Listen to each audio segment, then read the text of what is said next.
Hi guys! Welcome sa aking YouTube channel. Ngayong araw i-unbox natin ang Fortray Tianma X3 na standard version. Sheesh! Napakaangas! Hoy, huwag kang tumawa! Sorry po ate! Dito guys, medyo dudo ako nung una eh. Sa pagkakalam ko hindi ganito yung box niyan eh. Kundi ganito. 'Di ba lumiit siya? Ewan ko sa Mortray baka cost cutting kaya ganyan na lang, maliit na lang. Yung packaging niya mismo more on budget side na siya, katulad ng mga Melo, RS3 mga ganun. Ganito kasi yung box niya dati. Fantastic. O 'di ba fantastic daw sabi ni Phil. ASMR muna guys, wala na akong masabi eh.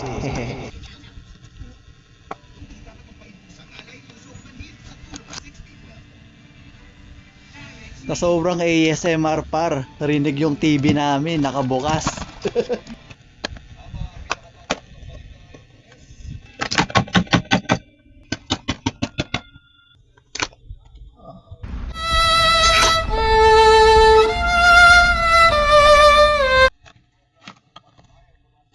At sa accessories box, meron tayong libreng ice pick, baby wipes. Hindi, joke lang. Panglinis ng cube yan. At ayun na nga, dinemo pa nga ni tanga. At libreng battery. Hindi extra magnet yan kung sakaling mawala mo yung isa. Sana all Chinese. Hey, there's another American language. At itong tutorial na to, parang kawig siya ng Moyo sa Kawaii na pamphlet.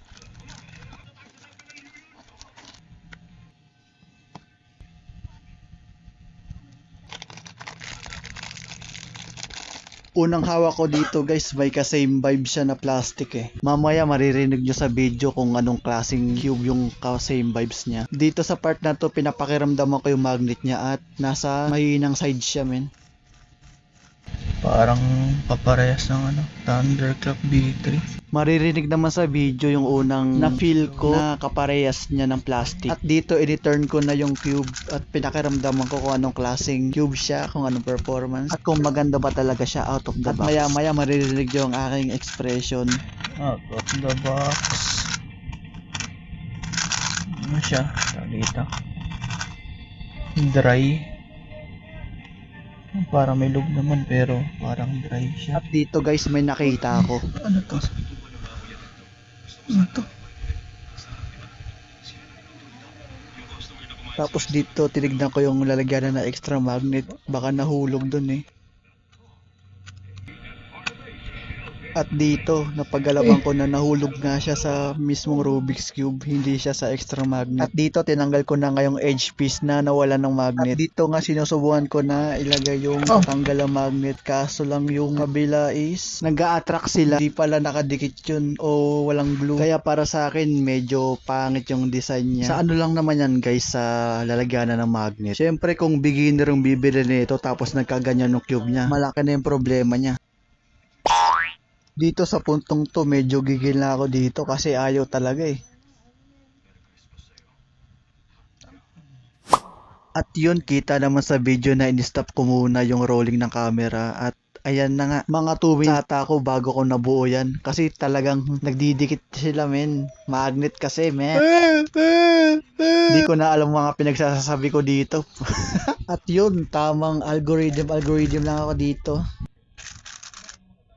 Kita naman na nag-lock up yung cube. Di pa nga kasi full review nga ni, unboxing pa lang to at first impression. At habang tiniturn ko tong cube na to, may naalala akong isang cube na halos kaparehas niya yung pagka-glossy nito, Tianma. At ito nga siya guys, isang cube na unknown brand. Hindi siya Moyo, hindi siya Gan, hindi siya Chey, hindi siya Dayan, hindi siya Yushin. Basta heto siya. Parang ganito rin yung quality ng plastic. Dito guys, nasabi ko yan kasi para silang glossy. Pero ang di ko alam, may kasing plastic pa to. Mga 90% parehong pareho siya guys.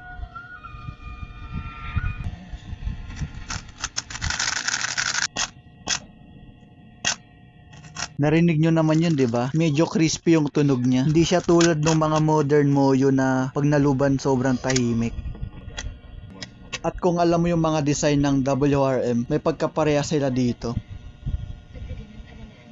At dito medyo dragon scale design yung pattern niya.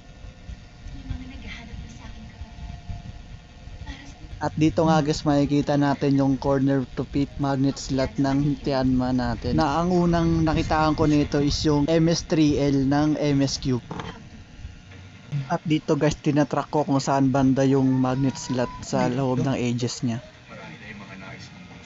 Ang ginagawa ko naman dito guys, random scramble siya. Tinitignan ko yung performance ng cube. Kita naman sa video na parang nagla-lock up ako kasi nga di pa siya naka-tension. Nasa default settings talaga siya.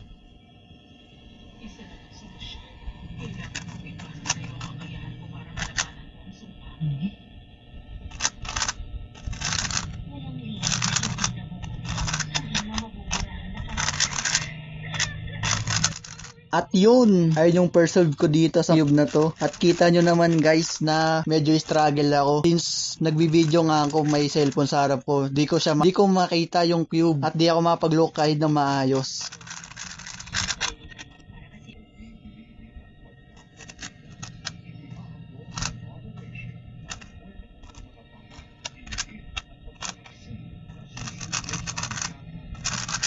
Ayun, lock up, inabot sa M-Slice. Talagang mahina talaga yung default magnet niya. Saka mabilis yung cube.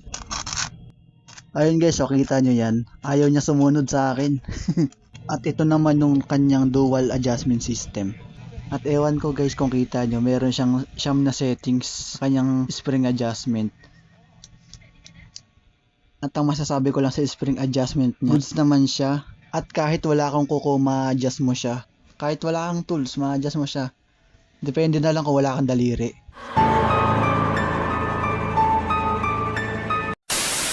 Joke lang yun, wala ako na pera na ngayon. Oy, joke lang yung guys ha, baka magalit kayo sa akin.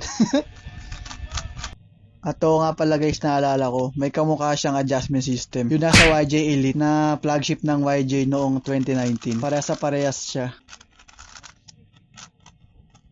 At yun na nga guys, dito na nagtatapos ang ating unboxing sa Mortry Tianma na standard version. At first time ko lang gumawa ng review na kasama yung boses ko o nagbo-voice over. Kasi hindi ko kaya guys yung habang nag-unboxing nagsasalita ako. Kinakabahan kasi ako eh. At kung mapapansin nyo guys sa pagbo-voice over ko, ang dami niyang cut na filler kasi nga hindi ako yung taong dire-diretso magsalita. Ayan, katulad niyan, 'di ba? Kapag hindi ko daming space na nasasayang. Ewan ko ba kung nakatulong tong video na to. Basta nag-trip na lang ako i-edit yung pag-unboxing ko nitong Tianma. Ewan ko kung itutuloy ko pa ba to eh. Basta trip lang to. Pero malay mo may mag-sponsor, no? Unboxing ulit ako. Sheesh! Ewan ko kung meron talaga. Sana naman. Siguro guys, comment na lang kayo sa baba kung gusto nyo. Nagawan ko to ng full review. Yung iano ko guys, isi-set up ko na siya. Tapos sabay i-break in ko na. Mga 100 solve a day. Sa loob na isang linggo. Siguro tama na yun para masabi ko kung maganda nga ba tong cube na to o hindi. Oo nga pala guys, may dalawang version pa to na collaboration ng Mortry sa Z-Cube at SAO-Cube. At sa observation ko, yung Z-Cube na collaboration, hindi na siya gumagamit ng corner to pit edge magnet na technology. Ano na siya, ball core na siya. At sa SAO-Cube naman, parehas naman siya pero parang may libreng black piece na siya eh. At ayun guys, kung gusto nyo umorder, lalagay ko lang yung link sa description or sa comment section. Bye!